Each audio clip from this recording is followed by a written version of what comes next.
Suman Lata, Senior Lecturer in English in Government SRMN Model Higher Secondary School, Parade, Jammu. Whenever I teach poetry section to my students, most of the times I have noticed that students don't know what actually the poetry is, how should they recite and understand a poem, what are the different objectives of teaching of poetry. So today I am sharing my innovative ideas for Vidya Amrit Mahotsav on the topic teaching of poetry. First of all, students should have the knowledge that what poetry actually is.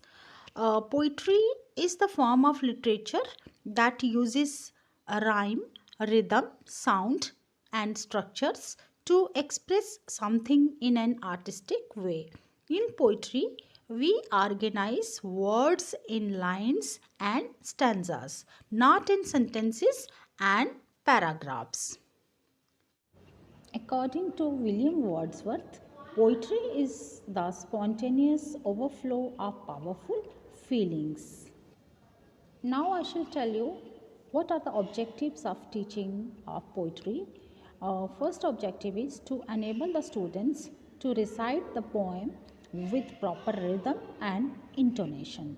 Second objective is to develop the students' power of imagination. Next is to make learning a very enjoyable activity.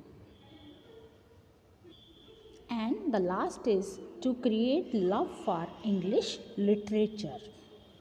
Now I shall tell you the different methods that I use to teach poetry. Number one is song method. Whenever I teach poetry to my students, I apply this method in teaching our poetry. This is because music creates interest in students, so the poem can be taught with a rhythm.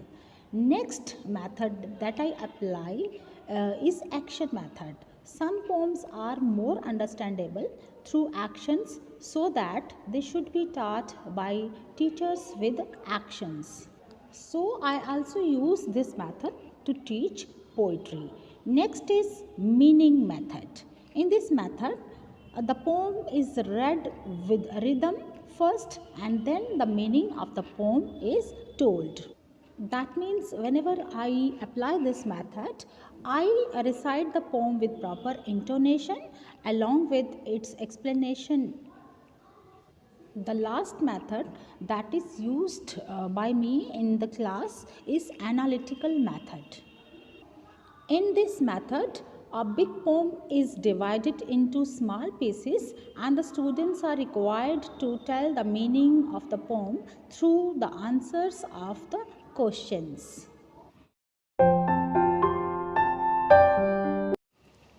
Now I shall tell you how these methods help me in learning outcomes, that is impact of teaching poetry on students through these methods.